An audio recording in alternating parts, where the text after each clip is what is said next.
Good evening, everyone. I have to kind of yell. Good evening. Hi, everyone.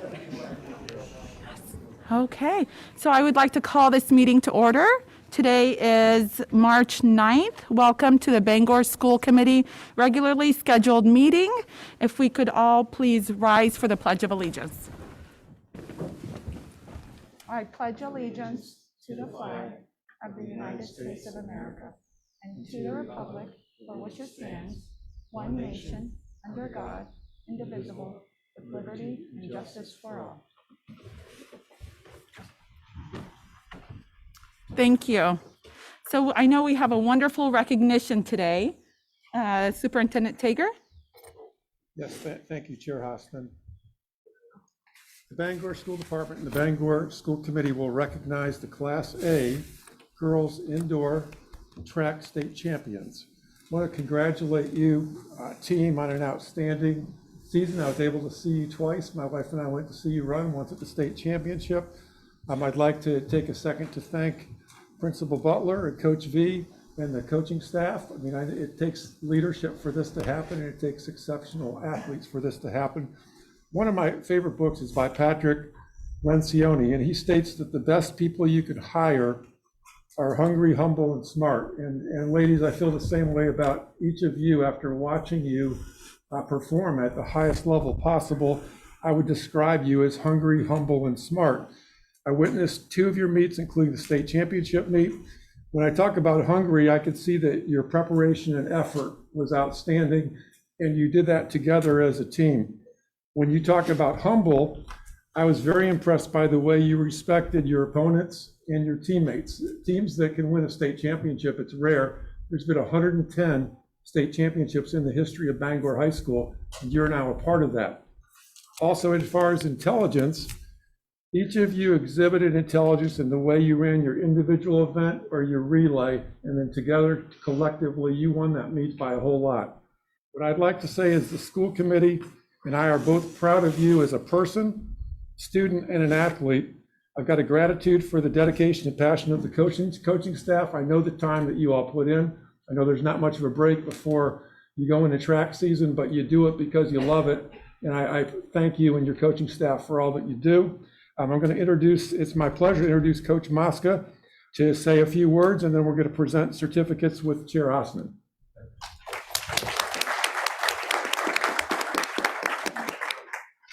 Thank you so much, Mr. Tager. Good evening, everyone. I'd like to thank you all for having us come here tonight and celebrate our 2022 Class A state title in girls indoor track. When I look back on our season, I think of a quote from the legendary football coach, Paul Bear Bryant. It's not the will to win that matters. Everyone has that. It's the will to prepare to win that matters. I feel that quote sums up this team perfectly. On a daily basis, the athletes demonstrated a drive to not only achieve success as an individual, but one as a team. Starting at our first practice in late November, and then to the state meet in February, this team was on a mission, and that was to repeat as state champions. With an exceptional senior leadership and 3 talented classes of juniors, sophomores, and freshmen, we not only repeated as state champions, but we won an Eastern Maine championship for the 3rd year in a row and finished up back-to-back undefeated regular seasons. I want to thank so many groups for making this season a great one. To all of our families who supported us week in, week out, I truly believe we had one of the loudest and most energetic groups of parents, grandparents, aunts, uncles, and anyone else who came to our meets. Second, to the administration. Thank you, Mr. Butler, for all your kind words and support this past season. Thank you, Dr. Harris Medberg, for all your positive interactions we had in the hallway this past winter as we discussed track and our athletes. To you, Mr. Tager, and your wife, for 2 unbelievable meets. To go to not only 1 meet, but for 2 is unbelievable. And thank you so much for your positive contribution. Thank you. A big thanks goes to Mr. Venetestein. I view him more as a boss, but as a mentor and as a friend. 76 of our 110 state championships have been won during Mr. Venetestein's tenure as AD. Coaches and athletes come and go, but the one constant in Bangor athletics has always been Coach Van Ettestein and his leadership. Thank you, Coach. I want to thank the coaching staff. And I mean absolutely no disrespect to any school or staff in the state when I say this. I'm a little biased, but this is the best coaching staff in the state, hands down. Thank you for your knowledge about the sport. Thank you for taking the time so each and every athlete can achieve his or her best performance.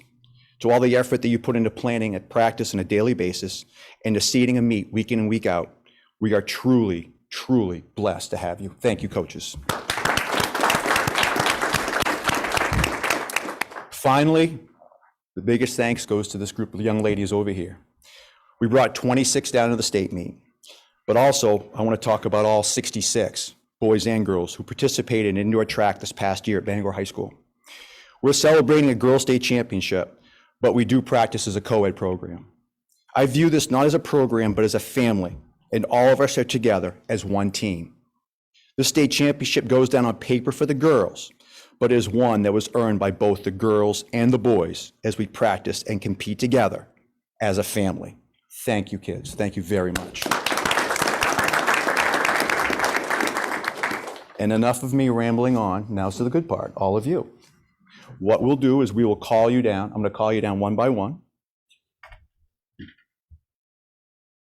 We're going to start with our first year athletes.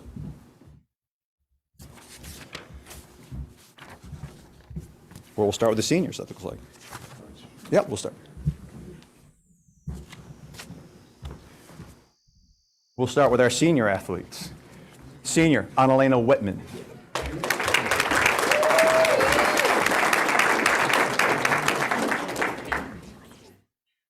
Great job. Senior, Megan Randall.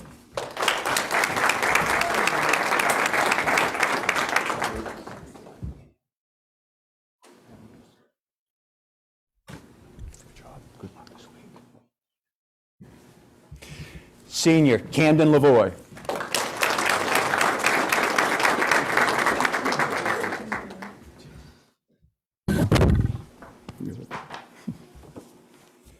Senior, Maya Alcadi.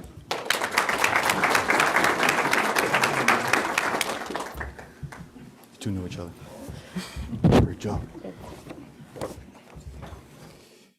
A junior who was not in attendance, Madison Tritt. Junior who is in attendance, Lorraine Ty.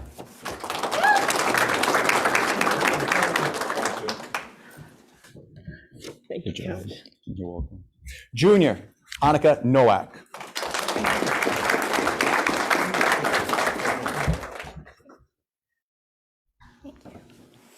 Junior, Emma McNeil.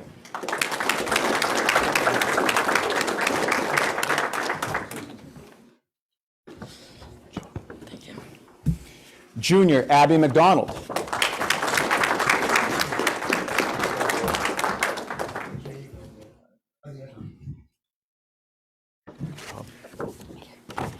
Junior, Taylor King.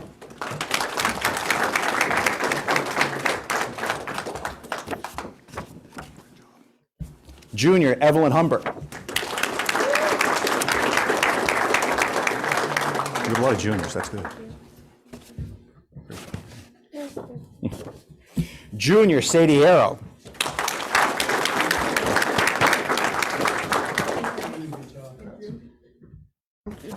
Great job. Thank you. Junior, Anna Connors.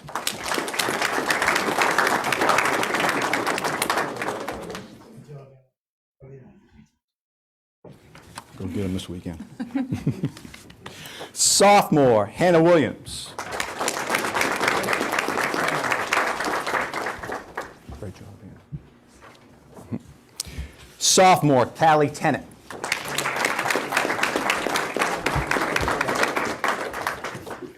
Good job. Thank you. Sophomore, Emma Cyphers.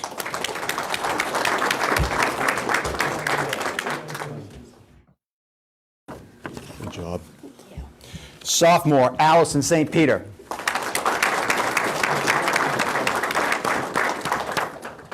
Good job. Sophomore, Chase Smith.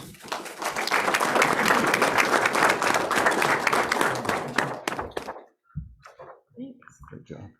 Sophomore, Grace O'Brien.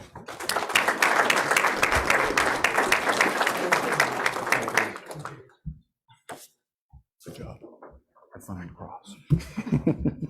Sophomore, Sophia Mazzarelli.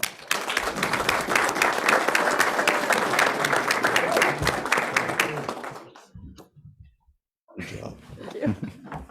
Sophomore who's not in attendance, Maddie Sear.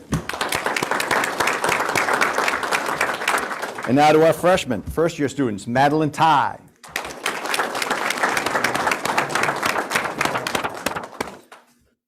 Great job. Thank you. Olivia Mitchell. Good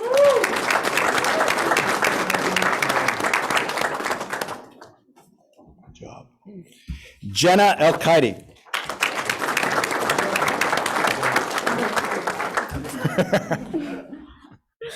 Go Cowboys. And now to our unbelievable coaching staff. Number one, Peter Son.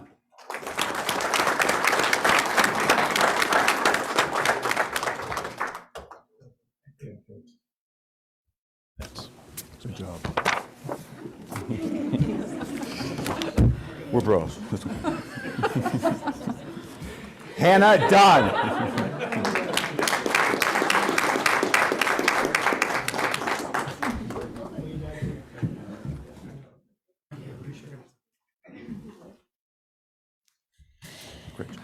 This was not awkward. John Holyoke.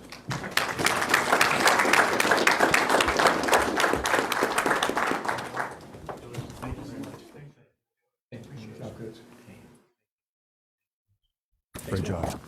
Thank you. Garrett Johnson.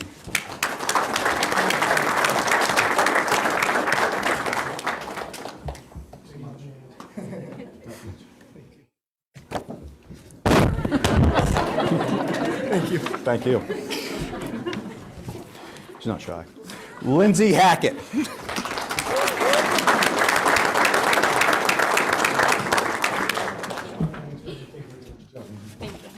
Thank you.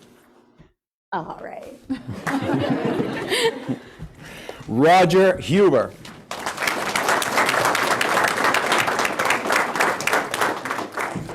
Thank you. Thanks for the raw material. I'm not shy. Love you. Coach who's not in attendance tonight, Naomi Nowak. And that is it. Thank you very much, everybody. Appreciate it. Thank you. And thank you Thank you. Thank you. to the coach of the year. Oh, well, we were lucky. Thank you. Good job. Thank you, everybody. My friends.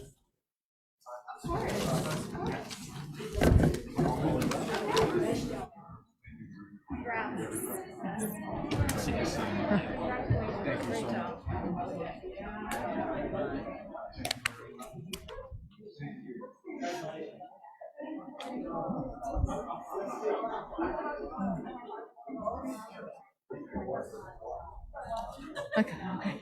Don't cry, Marwa. That was great. Oh, they're amazing. Wait until your kids get to this age. Oh, Cool to see your kids. yes, and yes. It's the best. It's the best.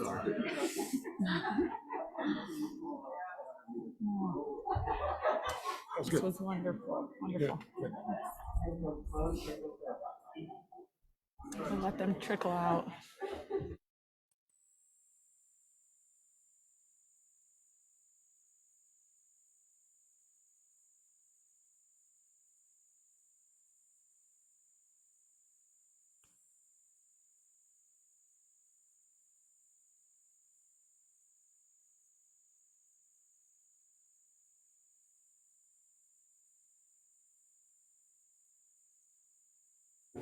Okay, that was wonderful. Thank you all. Superintendent Tager, are there any adjustments to the agenda? Yes, there's one adjustment. Oh, wait a minute. Yeah, we're good. You might want to do it again, just once they close the door. Yes. Your mic is on? Mic is on. Okay, I just turned mine on. Okay, thanks. We'll let the rest of the principals come in. Yep, these look like public commenters too.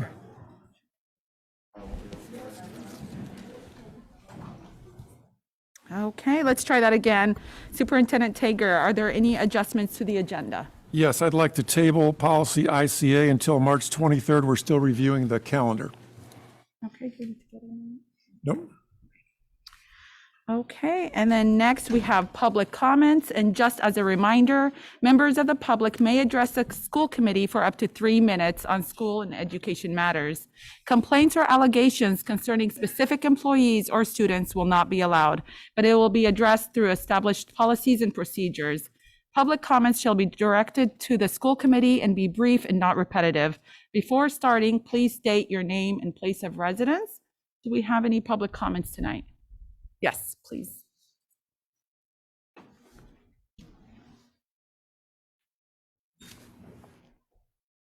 My name is Melissa. Just a couple things I'd like to ask and just say to the school board. The first would be, what does the future look like for unified sports within the Bangor school system? Where I believe. Oh, sorry. I believe per news reporting as of March or February 8th, you're bringing back the unified program. What is the 5-year plan for the unified program within the Bangor school system? Where will the money be coming for that program? Will it be coming out of the Bangor High School athletic budget?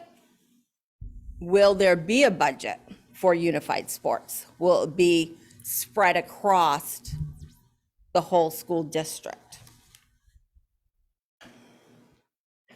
My other question I would like to ask and just point out is, per looking at the school board website, it looks like your budget statements for the months are not up to date. The last time that anything was posted on the Bangor school budget was May of 2021. So I'd just like to know who, and what department is responsible for posting updated information in regards to the city's budget. One last question, I'll be done. Also would like to know where, as a taxpayer or resident, would you find policies and procedures?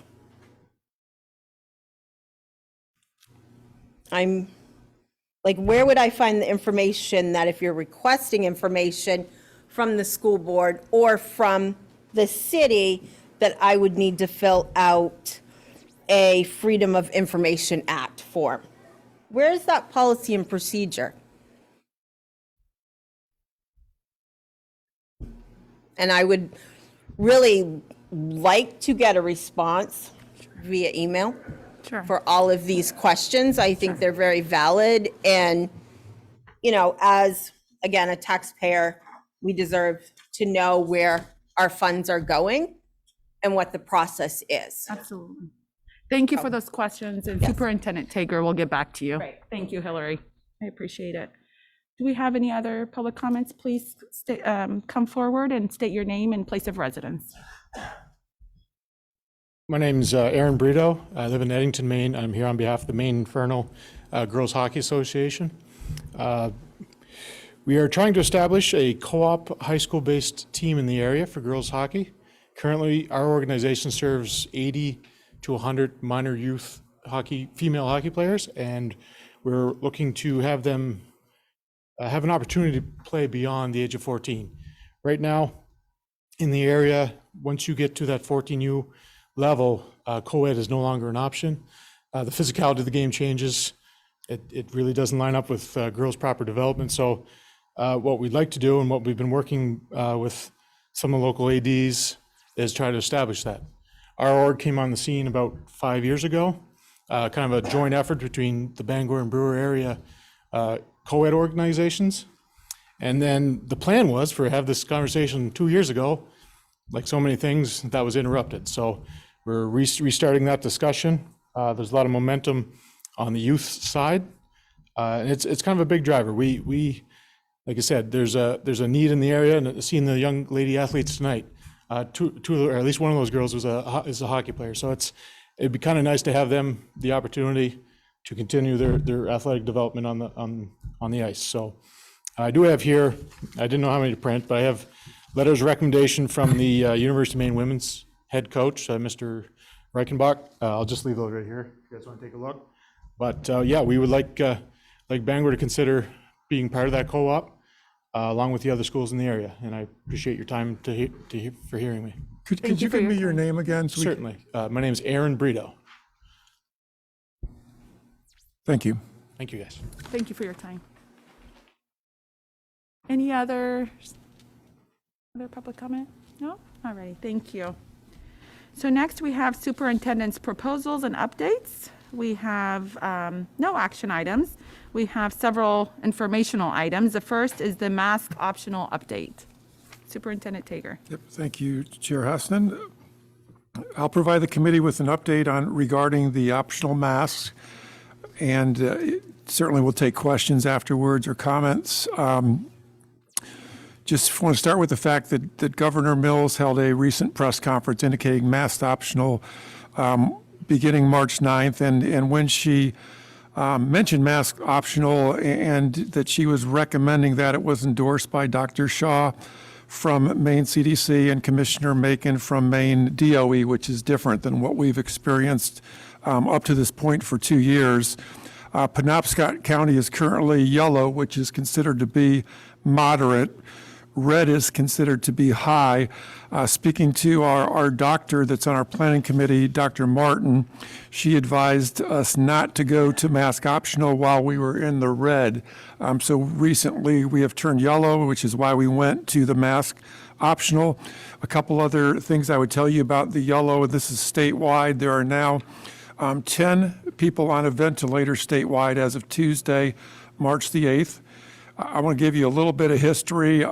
January 3rd, right after we had a break at the new year, came back to school that first day back, there were 26 cases at Bangor High School alone on that date. The past week, we had a total of 5 in the department, so our numbers are starting to look favorable as well. I met with the planning committee last Thursday, March the 3rd. We sent home an alert. We did a letter. We commented on social media, and we did a press release all last Friday. One of the things I want to own up to, and it was my mistake, so I apologize. In my correspondence, I said that we had the opportunity for all students to get vaccinated. That's not completely accurate. Students under 5, that opportunity is still forthcoming. So I want to just address that publicly, and that's my mistake.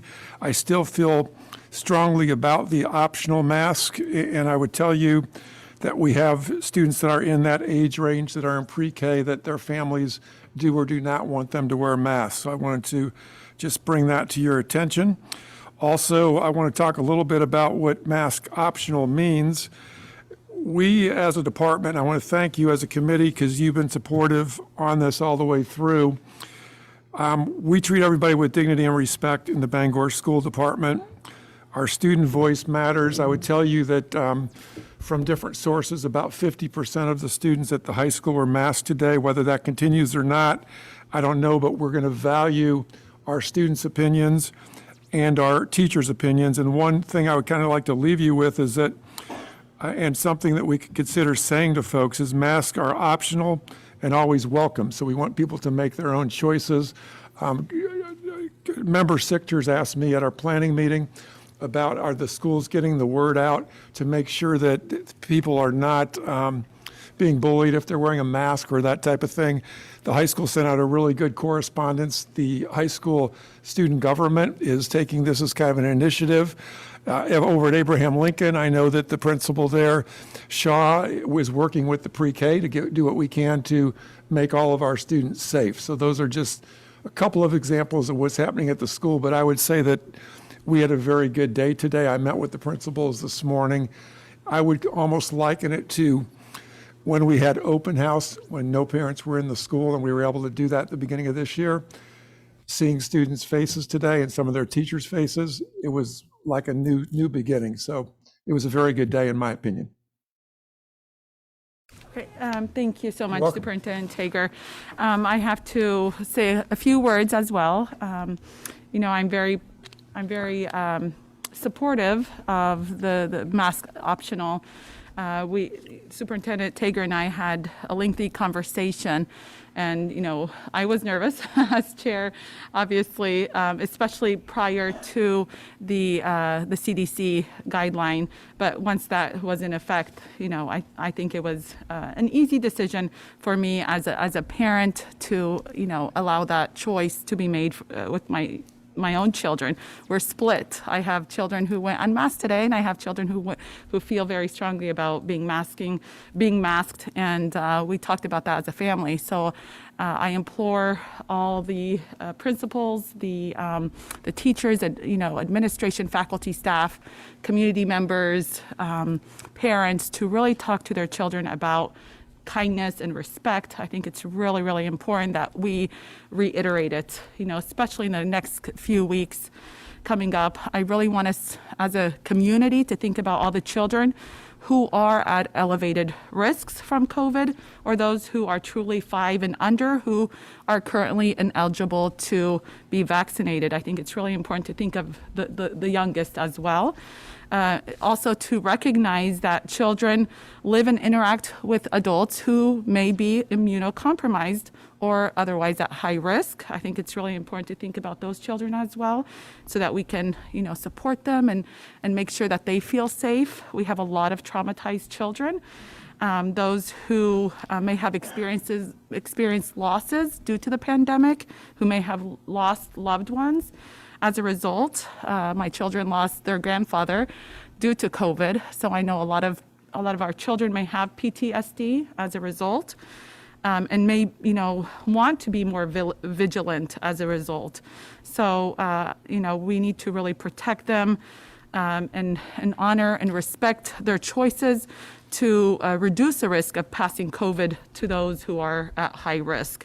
So again, you know, supporting all students, all options, making sure that we accept and protect those who are wearing masks, who are most likely, you know, probably already marginalized or targets of bullying as well. So just a few comments that I wanted to make tonight, and thank you all so much for your support. Does anyone else have anything to add or share? No? Member Surratt? Thank you. Yeah, I just have a few comments and then a question. First, I want to thank Superintendent Tager. I know that you put a great deal of thought into this decision. I know that you got input from local stakeholders, local medical experts, state-level medical experts. I agree with Member Hassan, and I also found the Maine CDC recommendation to be compelling, to be persuasive. So I agree with Member Hassan in her support of going to mask optional. I think it's also important to note that COVID-19 deaths, new cases, hospitalizations are declining, and you know, we all hope that trend continues. And my question is related to that, and it's to Superintendent Tager. I'm just curious: will the planning committee continue to exist in the case that those numbers go in the wrong direction and we need to come back and perhaps there are new recommendations from Maine CDC? Or will that committee continue? I know you sat in on our last planning committee, and I was very pleased that this is the point that we're at. We are keeping that committee. I actually had another person from the community ask if they could join. And so what I've told that person is that absolutely they can join, but we will meet when needed. So I think if things change, indicators change, if we happen to go to red, we would sit with our planning committee again and have another discussion. So yes, there's not a meeting planned, but the group is still intact. Yep. Kevin's comment? Okay, thank you. Moving on, we have a Bangor High School schedule update. Yes, thank you. Bangor High School Principal Paul Butler will update you on the 2022-2023 schedule. I was thinking recently, this is my third run through the master schedule. This is the longest one. When I was in the central office as director of gift and talent, Title I, and a job I did for 3 years, the second year superintendent put me on a mission up the high school. It wasn't an exhaustive study. It wasn't an exhaustive study. It was 3 or 4 days, a couple of questions, the idea of grade weighting and a couple other things, but rolled into it the review of the schedule and whether or not the 8-period day should and could be reviewed. Back then it was a really short discussion. It was pretty comprehensive evidence and strong feeling from the department heads and teachers that the 8-period day, seeing students every day, and the continuity that comes with that was working, and there was strong feeling that we shouldn't review it. I transitioned to high school in about, this is kind of funny, it doesn't really count as a review, but it's a funny memory about the schedule, so I thought I'd share it. Superintendent, I was 3rd or 4th year at the high school. Superintendent said, you got to take a look at that mod schedule. It's so outdated. And I said, well, I hemmed and hawed, and I quasi-peeked at it. And then, as fate would have it, calls started coming in there were a few friends of mine or colleagues, people I'd known who had made their way into positions in the high schools and wanted to, started calling me and asking me about the innovative mod schedule. And the innovative because in the cycle of time that high schools had been through the whole cycle of standards and learning and achievement and the cyclical review that high schools go through, many had gone to waterfall block this, block that, had come out the other side and had cycled back to Bangor High School in this mod schedule, which had been lost in history and suddenly surfaced again as a new thing. And when those calls started coming in, I said, with the superintendent's urging at the time to review the old schedule, I told all callers that they had to call the superintendent's office for permission to come in and study the schedule. It was 3 or 4 of those phone calls to the superintendent when she realized that I was routing all these calls about our innovative schedule to her office to reinforce the idea that it worked well. Well, along comes the pandemic and requirement, necessity, smart planning, smart use of time and space out of the interest of safety and prevention. We went to a 4x4 block.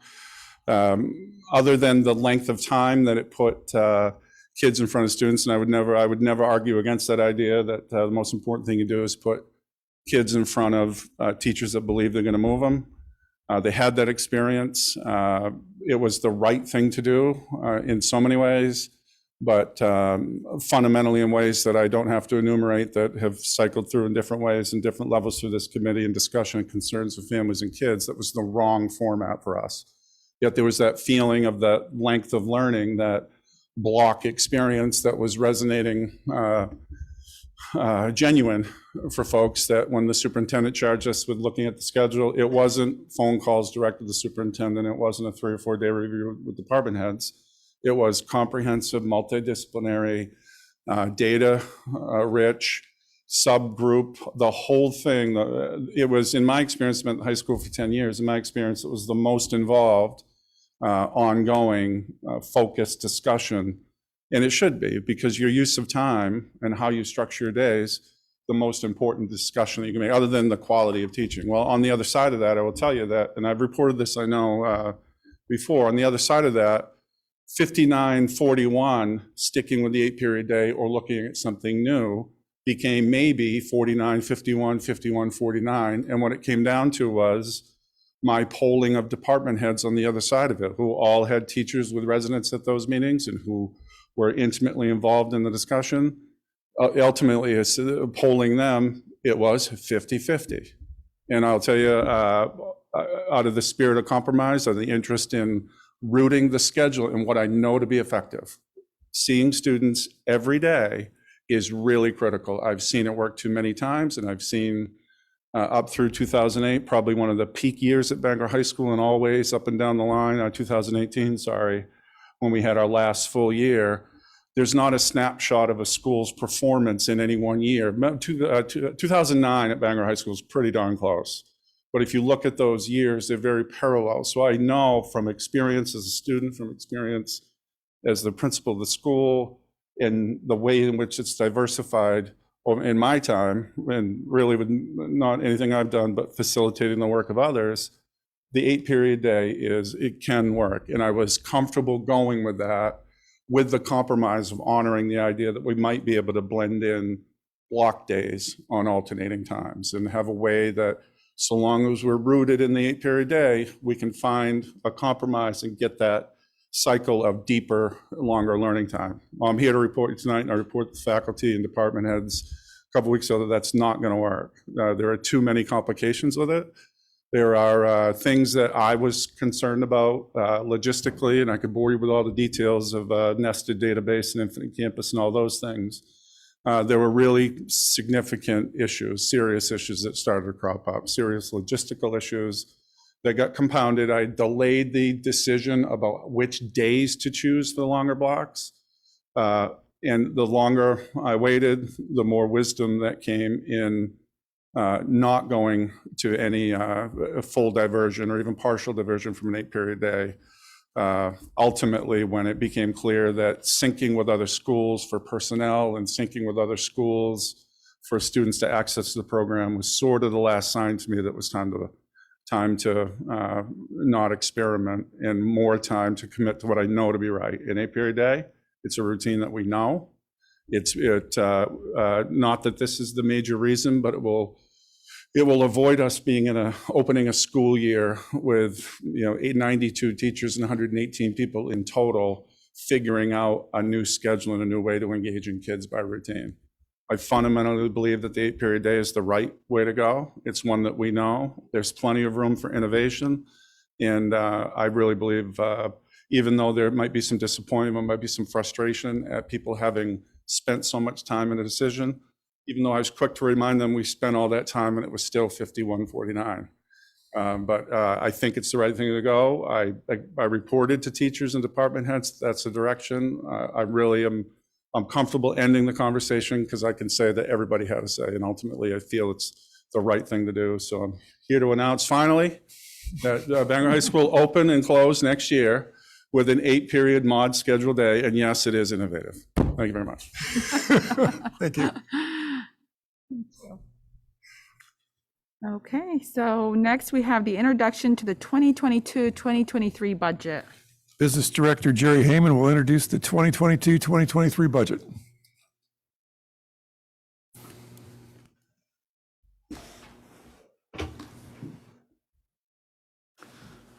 Well, good evening.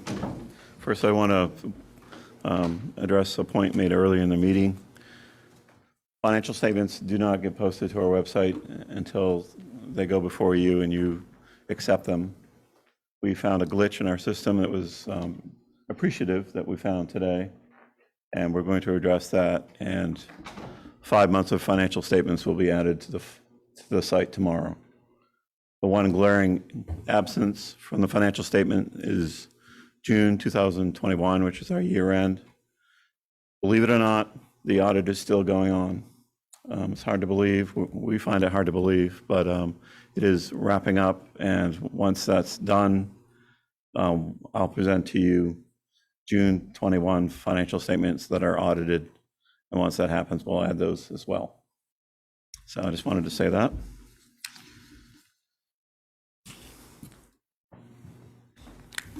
So what do I have to do? All right. So I sent you a packet in your packet. I tend to be brief. This is a first draft. We usually do not do a first draft. Usually we do a first reading and a second reading. We will do those. First reading will be the 23rd meeting, and the second reading will be the 30th. So this is the first draft. All you have to do is scroll down. Okay, on that wheel. all right. Thank you very much. You got it. Technology, I can't do it. I could do all the numbers in the world, but I can't do that. So this is the first draft, and what that means, it's what the administrators have put together collectively. This is their budgets right out of the box, unchanged, unedited. And we put it together, compiled it, and then we're going to look at it tonight briefly. And we're not going to get into too much detail until the 23rd because, in fact, we want to edit it so that task would be sort of meaningless. So let's dive right in. I sent you a graph that is always contained in the packet, and you'll see again. Basically, it's the state of Maine 2021 compared against what we believe is the final Bangor numbers. And it's a bar graph, and it shows you us putting more funds into regular education, and even with the state on special education. And that is very traditional for this school department. So I wanted to share that with you. And then we're going to get into the numbers. The way the state of Maine looks at the numbers is by state budget category. They're very particular about that. So let's go through it a little bit. Overall, the budget presented to you tonight is $53,668,000. It's an increase of a little over $2 million from the previous year. As you can imagine, most of the increase is in regular instruction and special education. We have some other increases, but you'll hear this theme over and over, where there's several driving forces on the increases. We negotiated with several collective bargaining units, and there's traditional annual wage adjustments and benefit adjustments. So that's going on. I told you earlier, the administration put together this budget. They have some expectations on some additional staffing. So those are in there.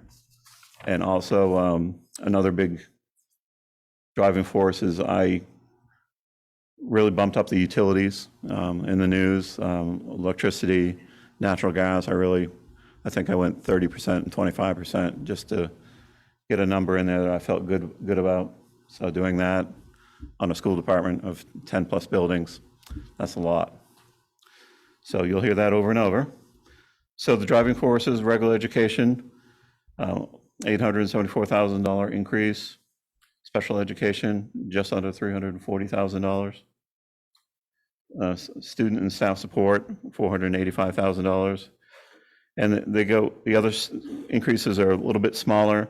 Facilities looks like it goes down a lot. It looks like it goes down $356,000. If you recall last year, the state at the very end gave us extra appropriation, and we divided it three ways. One of the ways we divided it was we were going to put $862,000 away for our capital projects, and that would help defray the amount that we would have to fund through bonding and debt service. So that's no longer there. So it looks like facilities went down when in fact it went up. If you take out that one anomaly from last year, I call it the unicorn when the state comes back with additional appropriation after the initial. It's a great thing, but it doesn't happen very often. So overall, like I said, $2 million increase. It's 3.95% as of today. We actually intend to work on that. Just bury the lead. I'm gonna make some suggestions later on. So that's the way the state looks at it. The way you folks see it every month is by our divisions. I'm trying to get it on there as best as I can. And when I say divisions, every school is its own division. A lot of our major programs are our own division, from transportation, IT, special education, et cetera. So we'll go through those numbers a little bit. And once again, the same totals. It means I can do math. That's great. Special education is all by itself again, so it's the same exact number. You'll see the various increases are spread out amongst the schools. And once again, it was wage adjustments, staffing, or utilities. And in Bangor High, that's that $862,000 for extra appropriation last year that's kind of flipped the switch. So if you take that out, Bangor High would actually show an increase of $500,000, which makes more sense. So just keep that in mind when you're looking at these numbers. I don't know if you have any questions. You can just interrupt me as I go through these. Like I said, tonight, very high level. Next week, we're going to dive in and look at individual line items that make up the actual numbers. So you'll see salaries, benefits, supplies, minor capital, those type of categories, category by category and division by division, until you can't stand looking at the numbers again. Sure. Out of sight, out of mind. If we have questions for individual line items at the next reading, should we bring those to you? Is that, I'm just nosy, mostly. Yes. There's certain things I'm always like, oh, what's that expense for? So the next time you're going to get the information on a Friday, traditionally, when you get it, you'll have time to review it thoroughly. If you want to ask questions in advance to me, that would be great. That'd be great. It'd give me some time to research the questions and be more helpful in the answers when you ask it in this setting right here. A lot of times I can answer most of the questions, but some require a little bit of research, so that'd be wonderful. Okay, great. Thank you. Yeah. So you can probably send them to Superintendent Tager. Yeah. In advance. Member Surratt? Thank you. Director Heyman, can you remind me of what the student and staff support budget category entails? Sure. Give me a moment.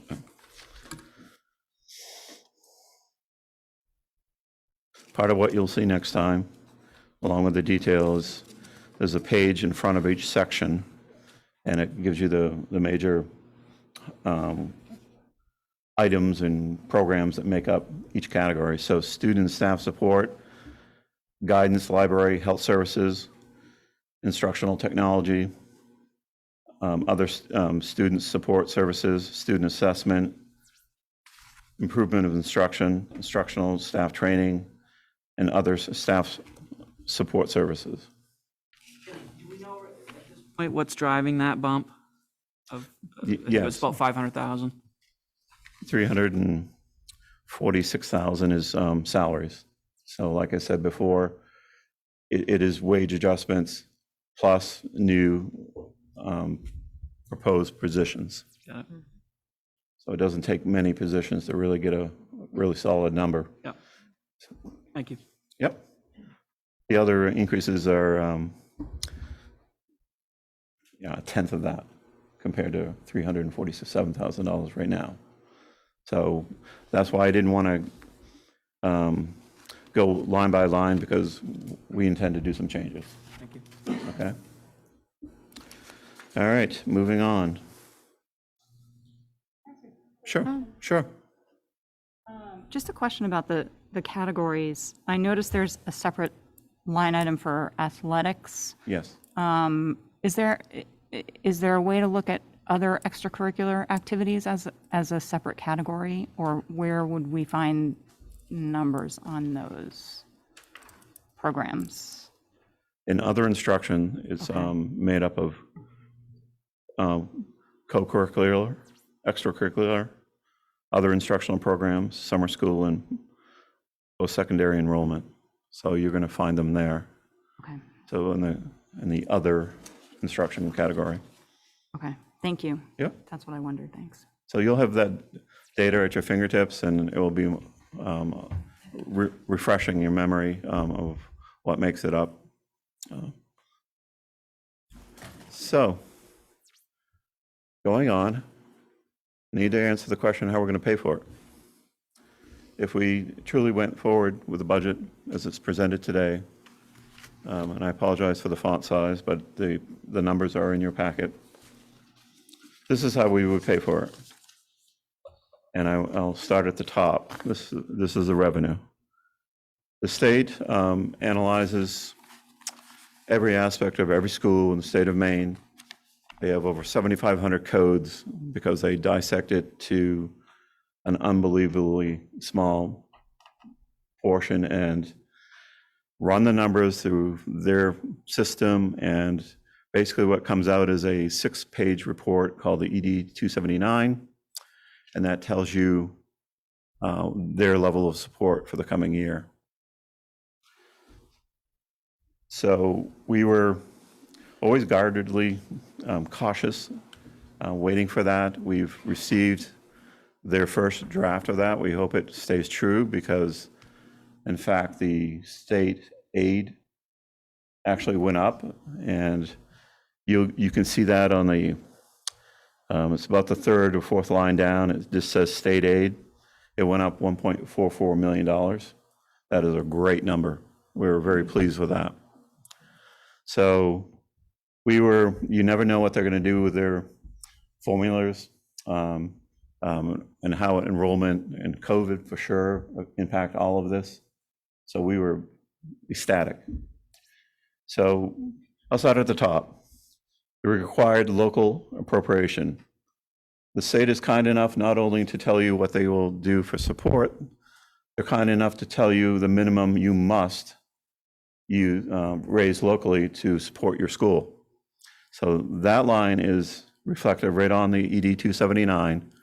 State of Maine is saying, Bangor School Department, based on the data, you must support your school to the tune of just over $19 million.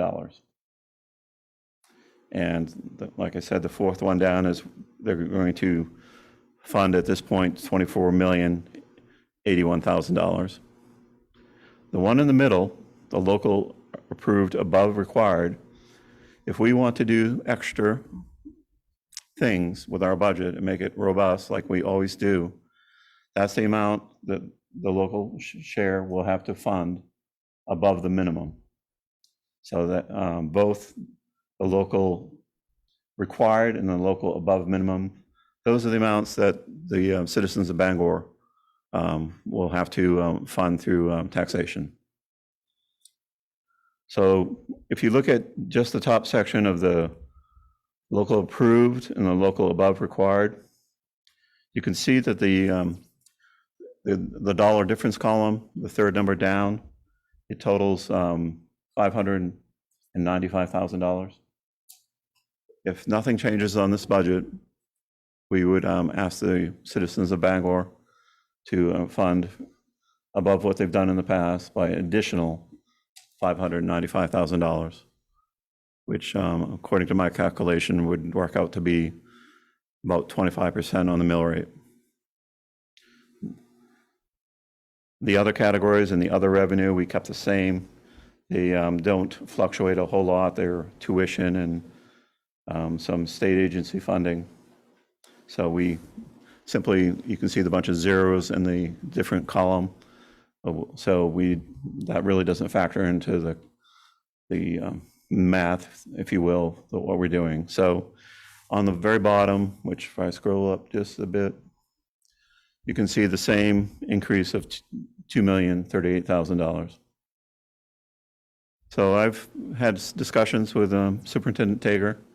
I think we're in agreement.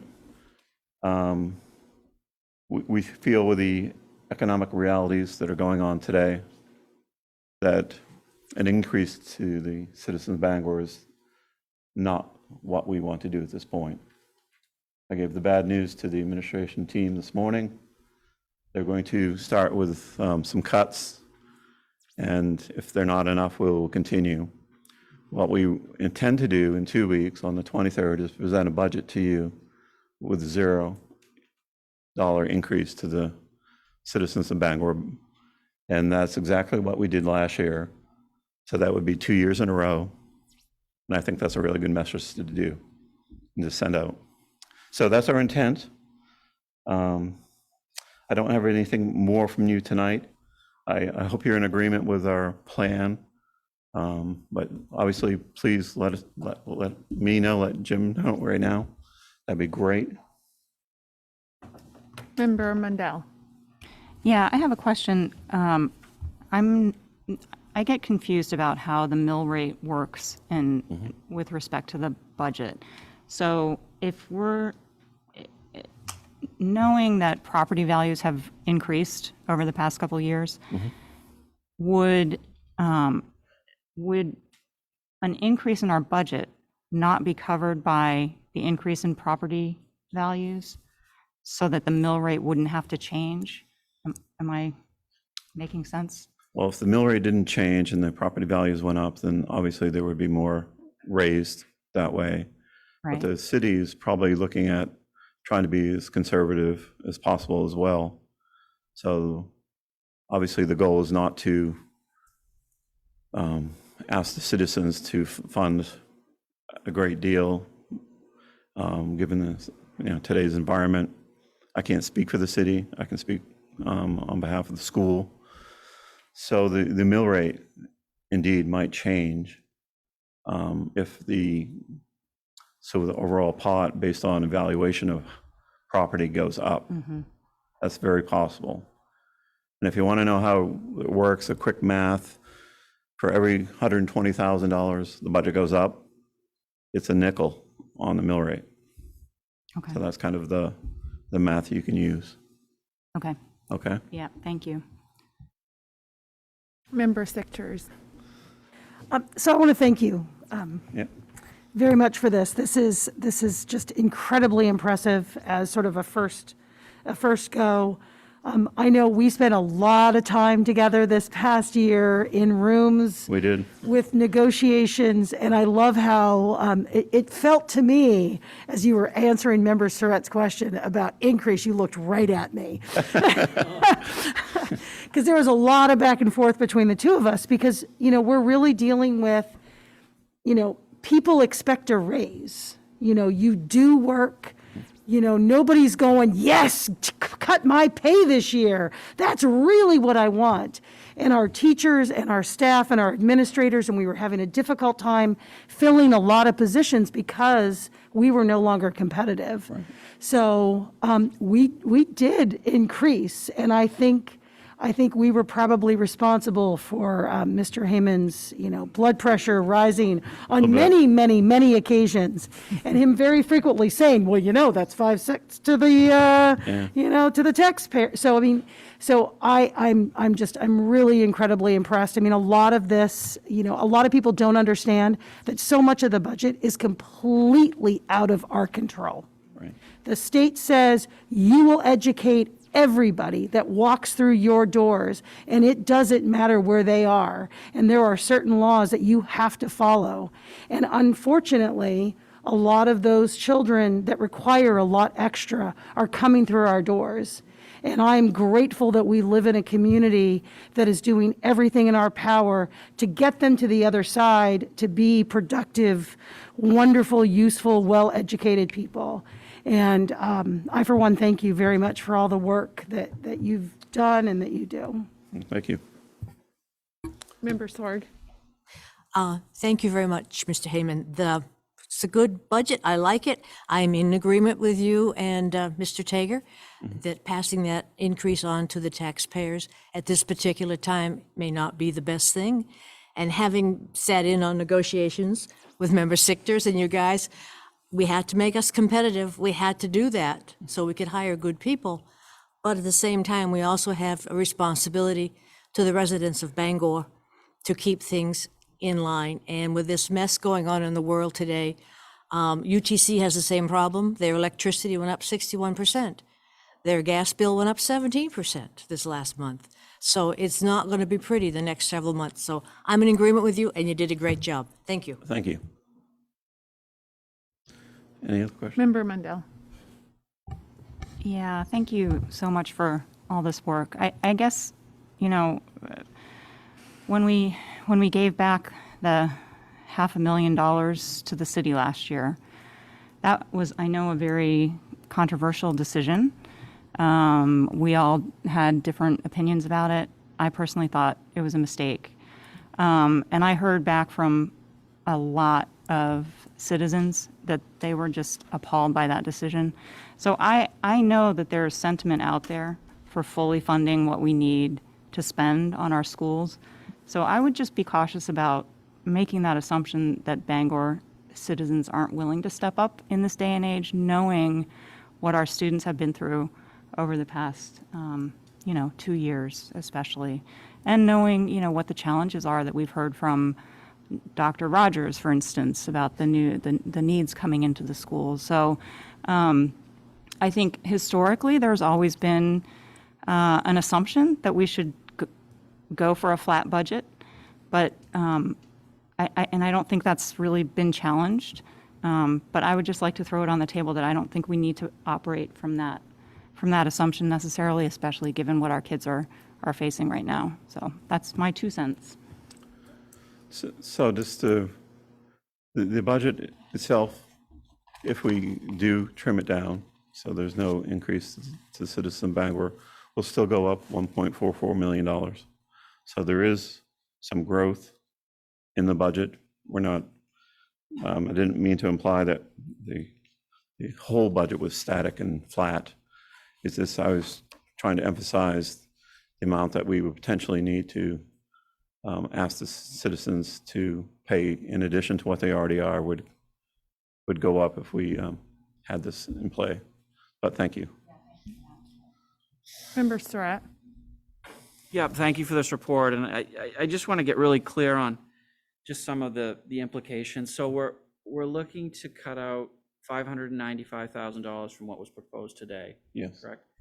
And can you explain to me and just kind of paint the picture for me in terms of real life impact? So if you said that if $120,000 is added on, that's a nickel on the mill rate. So if I have a $200,000 home, what does that mean? What will that mean to my property taxes?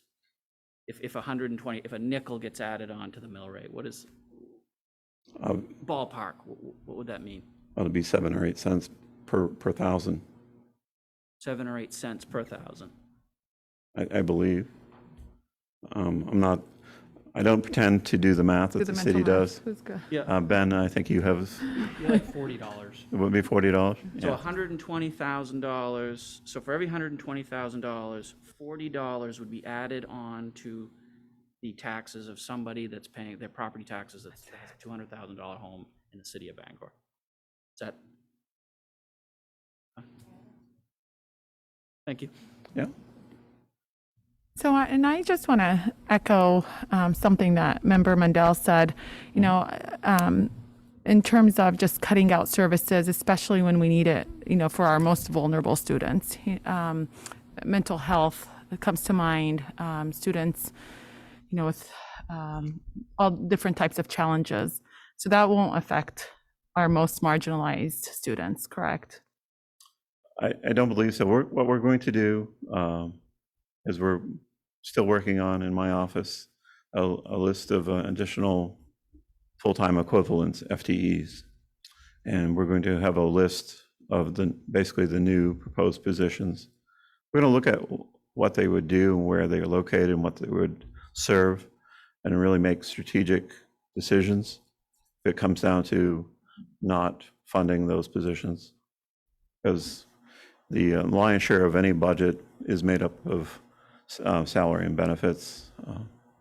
But we are going to look at all the other costs. That's what the administrative team has been instructed to do.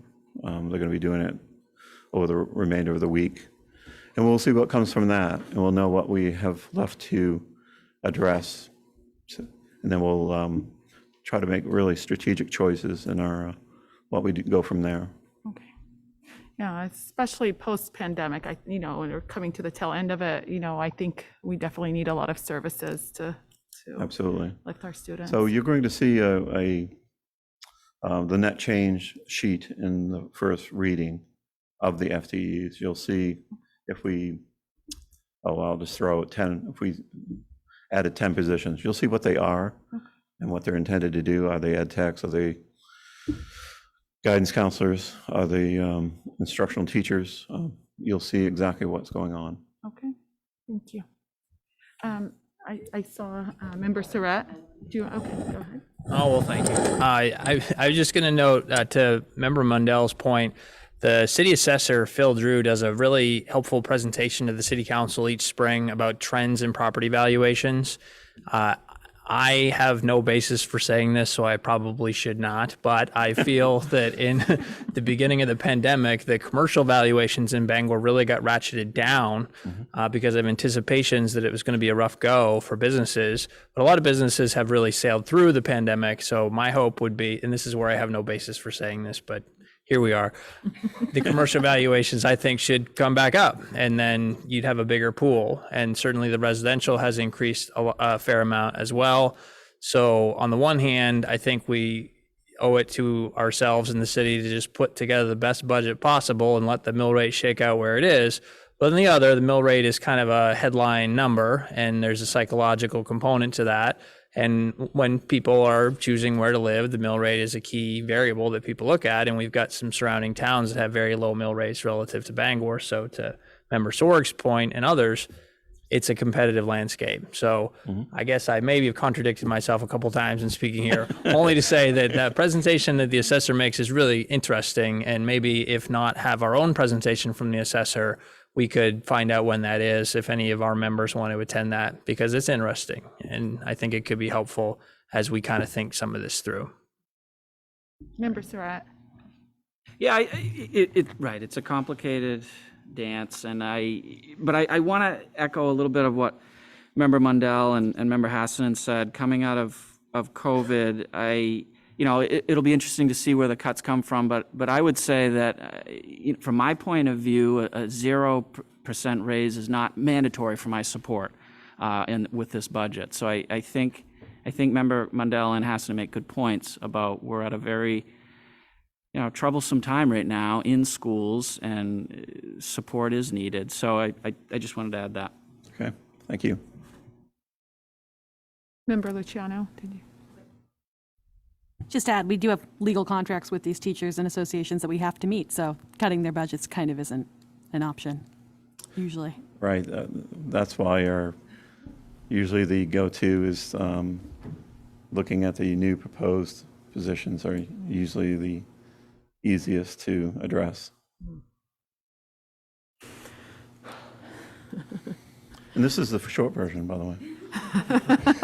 I prepared them. I said there's going to be some long nights.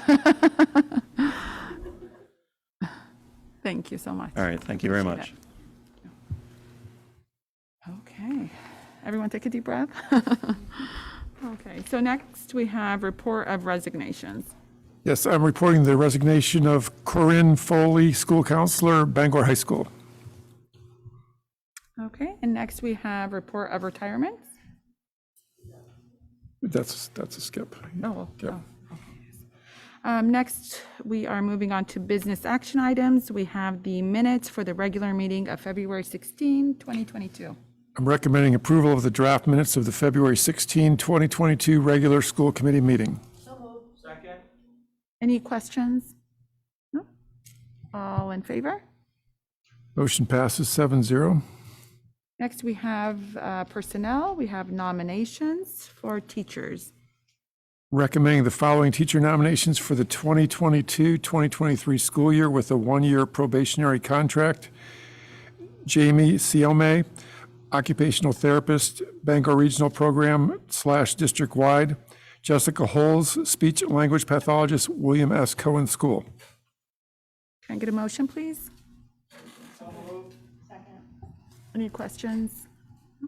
All in favor? Motion passes 7-0. Next, we have extra duty assignments. I'm recommending committee approval of the following extra duty assignments for the 21-22 school year. Kevin Ireland, first year assistant varsity coach softball, Bangor High School. Rayanne Curtis, .5 civil rights advisor, William S. Cohen School. Caroline DeRoche Turner, .5 civil rights advisor, William S. Cohen School. Motion, please. Any questions? No? All in favor? Motion passes 7-0. Thank you. Thank you. And And next, we have second reading of policies. We have revised policy GDB-7, support staff compensation guide. I'm recommending second reading of the following revised policies. Revised policy GDB-7, support staff compensation guide. Motion, please. Second. Any questions on the policy? No? All in favor? Motion passes 7-0. Okay, do we have any introduction items? I don't believe so. Nope. Nope, okay. So committee updates, any comments and questions from the committee first? Member Sichters. I'm curious, so what happens when a high school guidance counselor resigns in the mid part of the year?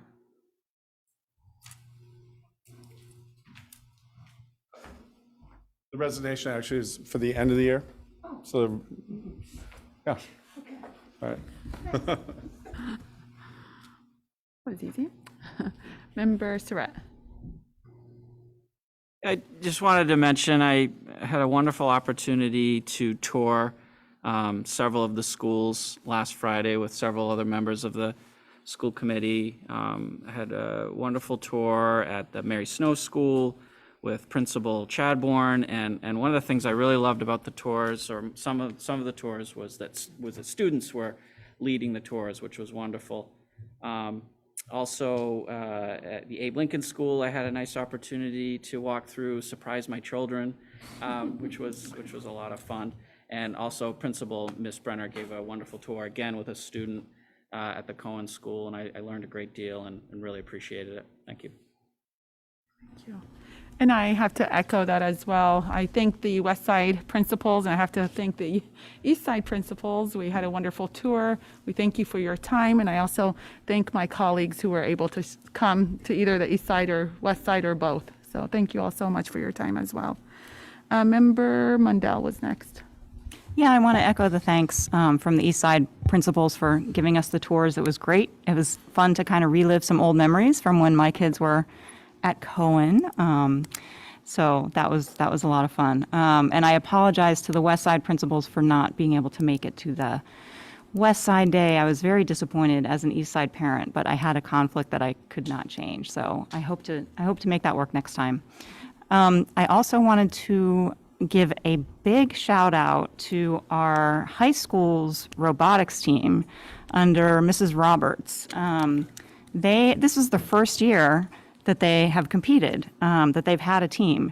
They started practicing in January, I believe, where they had like piles of junk and they made like really cool robots out of, this junk. I'm sure there was a little bit more to it than that. But, and not only did they do really well in their first two meets, they made it to states. And I had the privilege of being a judge, which most people who know me would think is kind of hysterical, for the second robotics meet, because I don't know how to, use a screwdriver. But as a judge, I got to interview a lot of the teams and kind of find out what their process was for designing their robot, how they made decisions, how they worked together as a team. And that's a huge part of the robotics process, is the teamwork. And some of these teams that our kids competed against have been doing robotics since 7th grade. And they had these engineering notebooks that were like this thick with incredibly detailed drawings of their whole process and what they went through.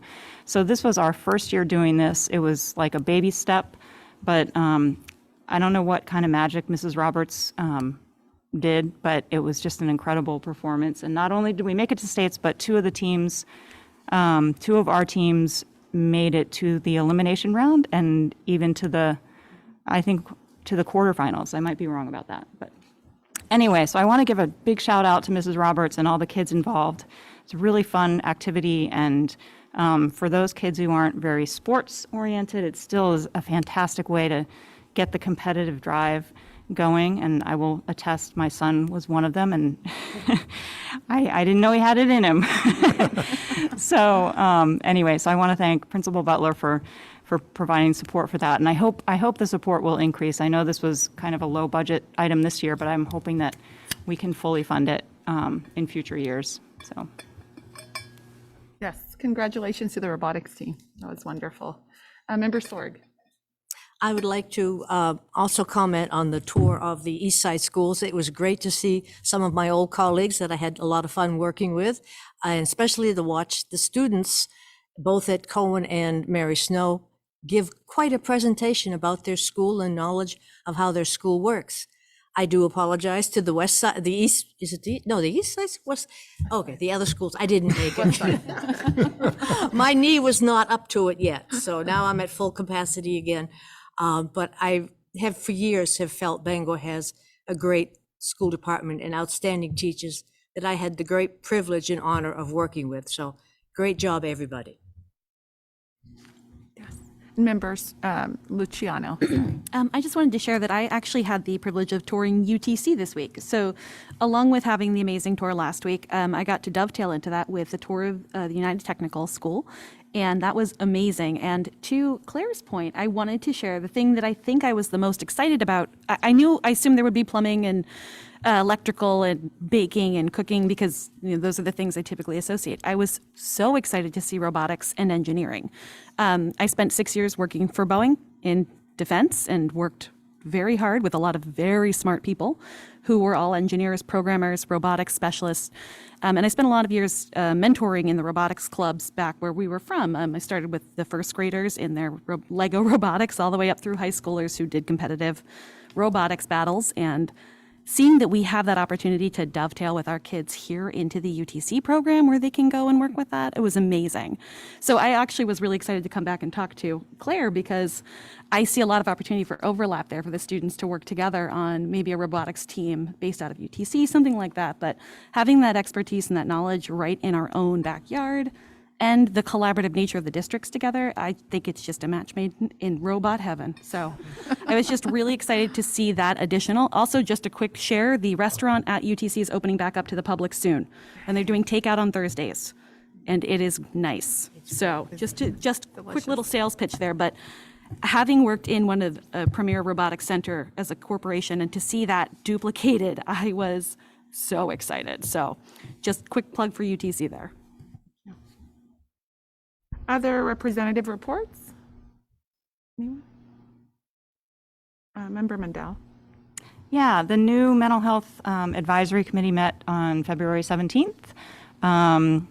We basically, it was just kind of an introductory meeting. We introduced ourselves and talked a little bit about what we can bring, what each of us brings to the committee. And then we talked about 3 working groups that we will use to complete the tasks that we've taken on.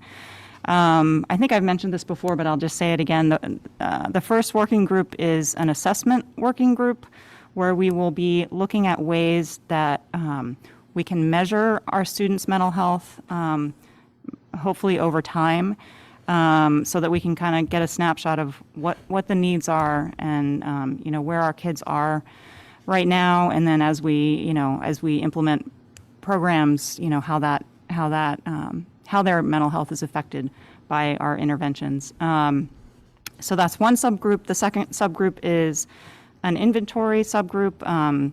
Director Babin is going to be overseeing that subgroup, and they're going to be looking at what we're actually doing now, creating an inventory of everything that we're already doing, because I know we are doing a lot, just so we kind of have a baseline of what we're currently doing. So we'll have assessment, figuring out where our kids are, inventory, figuring out what we're already doing, and then a best practices working group, which will look into the research on best practices in mental health in schools and social and emotional learning to see if there are things that we could be doing differently, and to see, what's going on out there that we might not be aware of. So we kind of got the ground laid for our next meeting, when we will break out into subcommittees or working groups and start doing the work.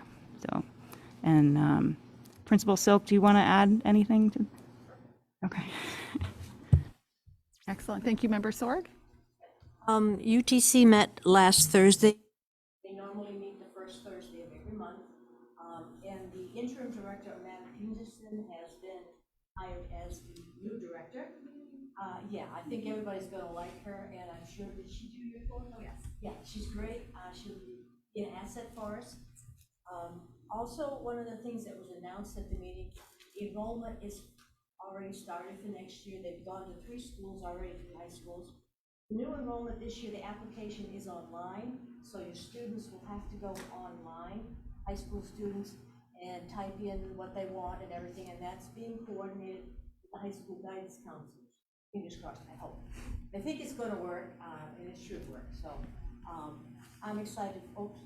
Sorry, my mic, I did it again. Oh, well. I do that all the time. So anyway, the application is online. Students are to fill it out and get it in and send it in, and it will be coordinated directly with the high school guidance counselors. Also on April 12th from 5:30 to 7:30, there'll be an open house at UTC, and everyone has an opportunity to go see all the neat programs that Member Luciano found out about. Thank you. Thank you. Other committee updates? No? No? So just a quick update for the DEI committee, and we meet tomorrow. The 4 subcommittees have been working really, really hard. They've been plugging along, mentoring and community outreach. We have the equity audit. We have the recruitment and retention subcommittee, and also the curriculum subcommittee. So I'm excited to see the progress tomorrow, and I will report on that at the next meeting. And our student committee member has class. She did happily report that she will be able to meet next, not next time, but on the 23rd, since her class is wrapping up. And she did send me updates, and this is what she reports. So she says, congratulations to Fallon, is it Eggett? Eggett, okay, who won 2nd place at the New England JROTC rifle competition. The BHS JROTC received 3rd place as a team overall. Congratulations. This week, 8th graders from Glenburn, Holbrook, All Saints, and Indian Island are visiting the high school for student-led tours and class shadowing. The track and field team represented Bangor at the New England Championship in Boston last weekend, and many of our students placed at the very top, so congratulations to all of our students.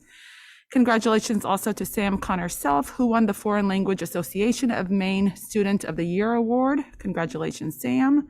And as another part of the Robert F. Kennedy Human Rights Partnership Series, students today zoomed in with 2 global leaders to discuss the current events in Ukraine, the former Prime Minister of Bosnia, as well as the former Minister of Foreign Affairs of Georgia. This was yet another wonderful opportunity for students to engage in a world perspective and ask thoughtful and interesting questions.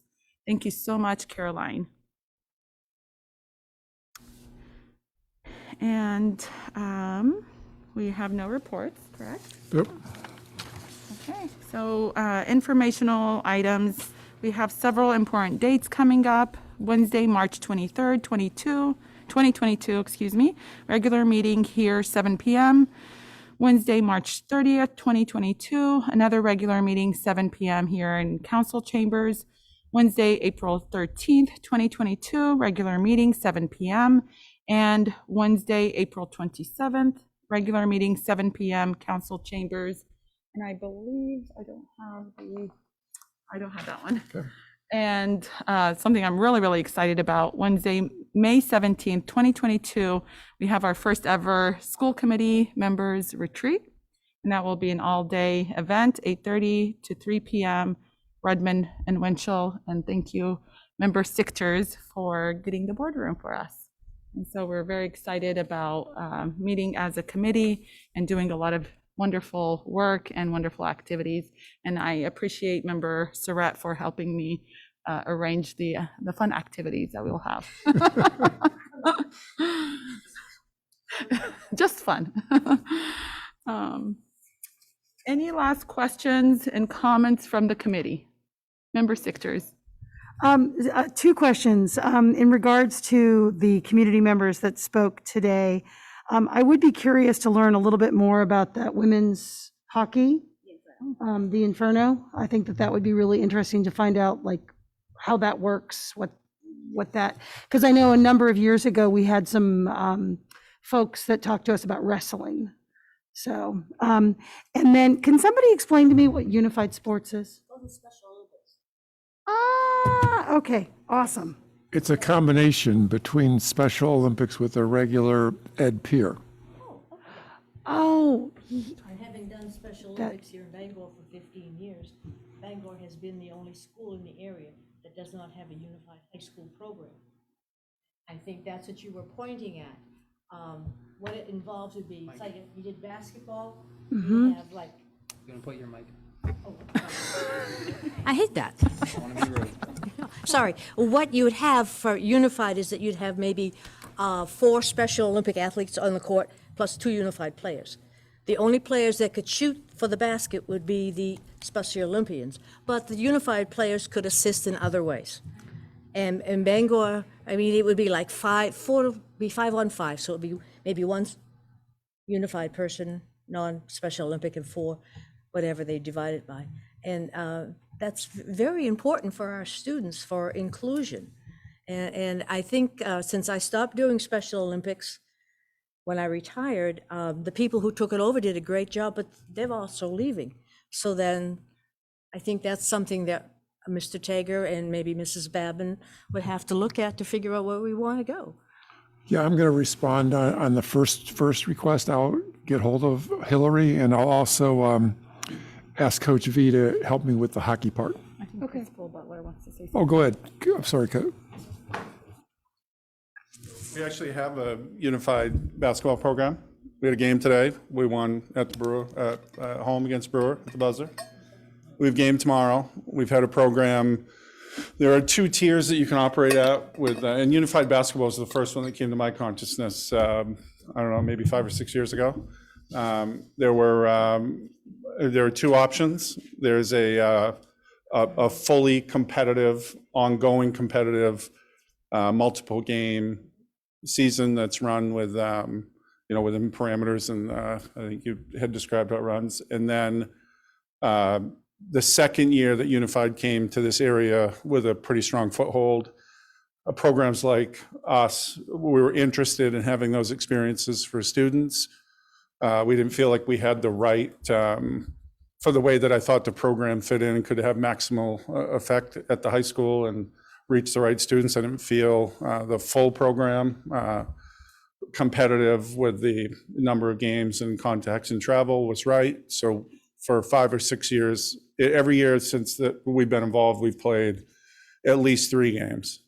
I think we'll play 4 this year, and in most years, we end with a round robin tournament at Orono on a Saturday, and I'm usually part of that. So it's just for context, we have, I think I did the PA announcing today. That was great today. I thought I was on my game. We had, I think, 15 total students, had a referee, national anthem, crowd, clock, scoreboard. And again, it worked out. We had a game canceled because of some situation with Orono a couple weeks ago. Got scheduled to back-to-back games, home and away. And it's students that are involved are usually, most of the students involved are students, in my opinion, that's right-sized in that it gives a team experience. And what Special Olympics does, and the beauty of Special Olympics and the success, and Sue was a big part of that for so many years, where I think Special Olympics lets the individual student athlete be in a, putting a skill on stage and essentially challenging themselves against the skill. Unified is unique in that it puts students who I think otherwise, I imagine students who otherwise in their adult functional lives would not probably be inclined to join a team game. If they went to a park, they wouldn't join a park game that had so many moving parts and so much, I guess, skill demand. And that's why I like Unified the way we've sized it, is that it puts students who probably would not do that in a supported situation where they can play a cooperative team game, have a crowd feel, and get out of it a really strong parallel to a team experience. I think it's right-sized because students with the types of travel challenges, disruption to the day, lengthening of the day, 3, 4, or 5, 6 games feels about right. And it's the right kind of environment. Superintendent and I can talk about it. The competitive part, I understand. I would want everybody to pursue a championship, but would rather pursue the type of ongoing quality experience that's right-sized and still stretches appropriately, and they get to represent the school and have a special feeling, but would always be open to the growth conversation, feel like it's in the right spot, at least as basketball goes right now. Thank you. Member Surratt. Sorry, just very quickly, and I'm glad we have 2 opportunities for comments. When I was mentioning the school tours earlier, I think I mentioned every school I attended except Fruit Street School, and I apologize. I had a wonderful tour at the Fruit Street School. Principal Fournier, thank you.